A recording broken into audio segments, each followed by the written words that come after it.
Bonjour à tous, c'est avec vous. Je vais vous faire un petit suivi sur Shiba parce que vous insistez Shiba, Shiba, Shiba, Shiba, mais pour l'instant, je vous ai dit Shiba. Il faut patienter, donc je vais vous la faire quand même et on va voir ce qu'il en est. Donc là, j'ai le graphe de UOB, le plus bas, le plus haut, ligne des 50. D'accord? Ce qu'il faut juste constater déjà en premier lieu, c'est qu'on est en zone discount. On était en zone premium, on est passé en zone discount. Donc là, quand on regarde, j'ai pris le graphe le plus simplifié possible. Donc là, j'ai l'ancien ATH. On est passé sous l'ancien ATH. Ancien ATH de mai 2021. Ici, on a la grosse accumulation qui a été faite de mai 2021 jusqu'à octobre 2021. Donc mai, juin, juillet, août, septembre, octobre. Pratiquement 5 mois d'accu. Quand il a fait 5 mois d'accu, il est parti ici, titiller d'abord ici la TH. Petit retracement, réaccu, et on est reparti vers le haut. On a fait la TH ici, avec une belle performance, le 27 octobre. Là, logiquement, quand vous voyez un graphique comme ça, là, retest, hausse, là, j'encaisse. Je réfléchis même pas. Regardez la verticalité. Comme je vous ai dit, regardez. Verticalité. Retour à la casa. Je vous l'ai déjà dit. Verticalité. Retour à la casa. Donc ne faites pas les malins. Quand vous voyez un prix qui monte comme ça, vraiment vertical, et vous êtes en position, vous êtes rentré là, vous êtes rentré là, vous êtes rentré là, vous êtes rentré là, encaissez minimum 70%. Si vous voulez garder 30%, vous gardez 30%. Mais ça, c'est inévitable. Quand vous avez une hausse verticale, vous avez retour à la casa. Retenez bien cette leçon. Regardez ici. Hausse verticale, retour presque au point de départ. D'accord? La hausse verticale, retracement, hausse verticale, retracement. Donc regardez, le prix peut revenir jusqu'ici. Donc si vous avez ça, et vous n'avez pas encaissé, et vous dites dans votre tête, Shiba Go 1 $, Shiba Go 0,10 centimes, 0,1, mais vous perdez du profit.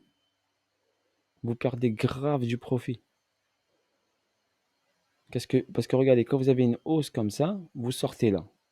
Même si vous avez sorti 100%. Et le prix descend. Et vous rentrez avec la même somme que vous avez sortie ici, vous avez beaucoup plus de Shiba. Regardez juste le pourcentage. Allez, je vous montre. Allez, on est là. D'accord? On est sorti pour pas la TH. On sort ici. 150%. Cela veut dire que si je sors là, la somme que j'ai par exemple ici, prise, je suis sorti avec là, ça m'a donné une plus-value en stablecoin. C'est stablecoin. Je rachète du Shiba, même si je rachète ici. J'ai 150% de Shiba en plus par rapport à mon entrée là.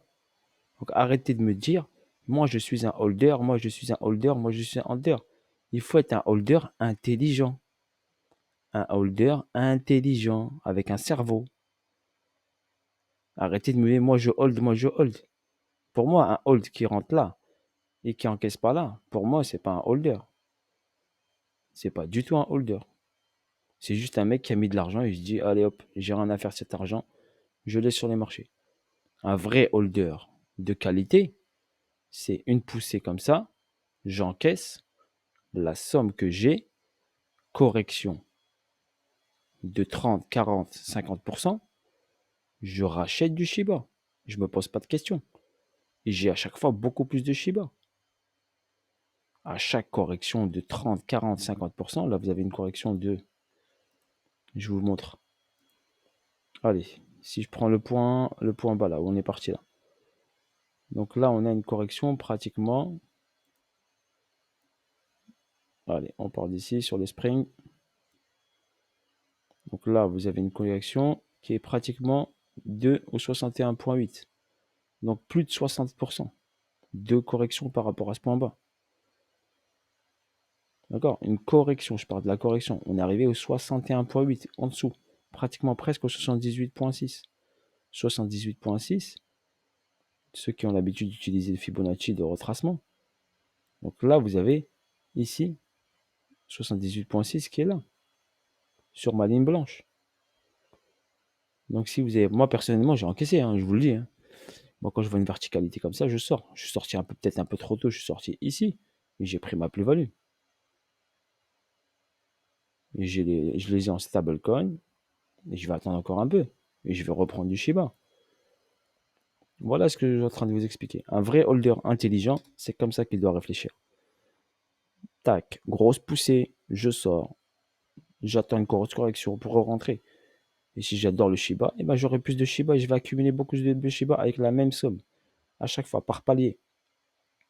Regardez, poussée, j'encaisse. Ça redescend, je rentre ici. Même si je suis rentré tout en bas, je rentre là. J'ai beaucoup plus de Shiba. Réfléchissez comme ça. Là, on a une accumulation, un order block, donc il est revenu ici à l'order block, à l'accélération du prix. Donc on est revenu ici à la casa. Et je vous ai dit ici, je vous avais entouré cette truc. Ici, le prix risque fortement de revenir ici, car il y a un price delivery, un déséquilibre de marché. Et ici, j'ai un autre déséquilibre de marché. C'est pour ça que je vous ai dit patientez, soyez patient. D'accord? Donc ça, c'est le graphe de UOB. Ensuite, ici, j'ai le graphe de Uniswap où le prix a été créé. Donc on a le plus bas ici. Et ici, on a une zone. Donc là, sur analyse technique, j'ai un BC, un AR, un ST. C'est une réaccumulation. Si vraiment je suis mon analyse là que j'ai sous les yeux, le prix doit aller en dessous du AR. Ça va vous choquer, mais je vous dis que le prix, en analyse technique pure, d'accord, en analyse technique pure, le prix doit revenir ici, en dessous de ça, en analyse pure, BC, AR, ST. Là, sur l'analyse daily, on doit revenir ici. Donc, si la personne n'a pas encaissé là, et elle revient ici à la case départ, ben, elle n'aura pas du tout profité de ce move. Si elle dit je suis un holder, moi je suis un holder, Shiba Army, holder, on hold. Mais vous ne pouvez pas faire ça normalement. Si vous êtes un holder intelligent, vous ne pouvez pas du tout faire ça.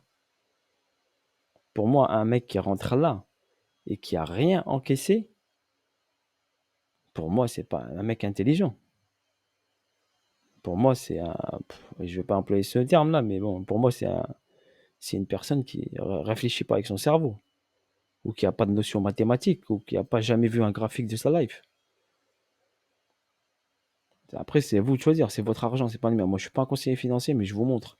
Pousser, retrace, pousser, retrace. L'analyse technique me dit BC, ARST, réaccumulation. On doit venir chercher ici liquidité du AR pour repartir. Si on a ça, la personne, si le prix revient ici, la personne qui est rentrée tout au départ, ben, elle n'a pas profité du mouvement. Elle n'a pas pris d'argent. Voilà là, ce que je veux attirer votre attention. Ensuite, si je trace ici mon Fibonacci de continuité de tendance sur cette baisse. Donc on a ici, là, cette descente, tac, et ce niveau-là. Bon, c'est pas super propre sur Uniswap, mais on a quand même ici le 1,618 qui est là, vous le voyez, d'accord, et le 2,618 qui est tout en dessous là. Imaginez que le prix descende jusqu'à là. Donc là, on a en négatif, mais on va pas se fier de ça. Et le 1,618 ici, il vient sur l'order block ici. Donc le prix a de fortes probabilités de revenir sur l'order block. Car on a un démarrage du prix puissant, rapide, avec des trous de cotation. Avec une trou de cotation. Donc toute trou de cotation doit être comblée. Ok. Voilà sur Mister Shiba. Je voulais attirer votre attention. Ensuite, si je considère la dernière partie, il y a eu des prises de liquidité, prise de liquidité, prise de liquidité, prise de liquidité. À chaque fois, prise de liquidité, il y a un petit mouvement. Et les gens m'ont dit, ah ça y est, Shiba to the moon. Mais non, tant qu'il n'a pas checké cette zone-là, il ira nulle part. Il ira nulle part. Il vous fera des fake hausses. Fake hausse, ça fail à chaque fois. Zone des 50, on est en dessous. On est en zone discount. Là, il va finir ici de faire une accumulation pour nous donner un petit pump. D'accord? Vers possibilité d'un nouvel ATH. Car on a un BC, on a AR, on a un ST, on a un saut. Et sur le saut ici, nous avons une accumulation. Vous aurez une deuxième chance de sortir. Si vous avez cette deuxième chance, ne faites pas les malins. Car je vous ai dit, il y a un potentiel retour tout en bas. C'est un conseil que je vous donne. Ou bien sortez au moins 50%. Au moins, si vous revenez ici à la TH, faites pas cette connerie de garder encore vos Shiba. Sortez au moins 50-60%. Au moins, et gardez 30 ou 40%. Soyez un holder intelligent. C'est tout. Ok? Donc là, ici, j'ai la zone qui est là. Le potentiel ici, faire le spring ici. Soyez patient. Là, on a SC, ST. On n'a pas l'STB encore. D'accord? On a une première hausse ici. Donc on peut avoir ici le SC, ici le ST, ici le STB. On peut avoir le spring. Donc il y a deux solutions. Soit SC, ST, STB et le spring. Soit SC, ST, on va faire le STB et on verra où il va descendre. Mais il a un potentiel de revenir. Il est sur zone intéressante. D'accord? Donc patientez un petit peu. Si BTC crash, il va partir avec. D'accord? Et le BTC risque de corriger. Faire son accumulation, pareil. Donc faites attention. Regardez le BTC. Le BTC, il faut qu'il aille manger cette mèche. Donc BTC, s'il descend manger cette mèche, d'accord, il va la manger parce qu'il doit prendre cette liquidité. Donc il va la manger. Bah, vous allez croire quoi? Shiba, il va faire pump direct, il va faire le contraire. Bah non, ça va créer une panique, tout le monde va vendre. Donc forcément, ça va descendre. Ethereum, pareil, regardez. Ethereum, il est là, il doit aller prendre cette mèche. Hausse, regardez, accumulation, SC, AR, ST. D'accord? ST. ST, il doit faire quoi? ST après. STB, on doit prendre ça. Même s'il fait un autre ST ici, il remonte. Il doit revenir reprendre cet argent. Obligatoirement. Donc voilà pour Shiba, l'explication. Au niveau fondamental, quand vous regardez Shiba ici, là je suis parti sur Etherscan pour voir les holders. Là on a Binance qui a 4%, 41% sur Etherscan. Shiba, vous avez ici KuCoin, vous avez les pourcentages des gens qui en ont. Ici au niveau des nombres de jetons, bah, vous avez beaucoup de jetons, n'oubliez pas. D'accord? Là on est en milliards, 1000, 1 million de milliards. C'est énorme hein, au niveau des jetons. L'offre en circulation, vous l'avez là. On a pratiquement la moitié qui est en circulation. Donc voilà, après vous avez le site de Shiba, le jeton décentralisé qui a évolué en un écosystème dynamique. Vous avez le Shiba Swap aussi. Vous pouvez découvrir tout ça. N'hésitez pas. Vous avez également sur le Shiba, vous avez le SHIB, le Leash et le Bone. D'accord? J'ai traduit en français là. Mais je vous dis, le Leash, le Mine et le Ryoshi Vision. N'oubliez pas, il y a un nouveau coin sur la Shiba Swap. Voilà pour Monsieur Shiba. J'essaie de vous expliquer le plus possible. Je voulais pas faire cette vidéo, mais bon, je vous l'ai faite. Allez, un petit suivi. Ça fait pas de mal. Et bisous à tous, force à vous tous. N'hésitez pas à laisser des commentaires, à liker. Je vous lis et je regarde en fonction de ce que vous me proposez, que ce que je peux vous faire comme analyse. Bisous à tous, bonne journée à tous, bon week-end à tous et faites attention au marché financier. D'accord? Ça va bouger fort là en ce moment. Ciao, ciao.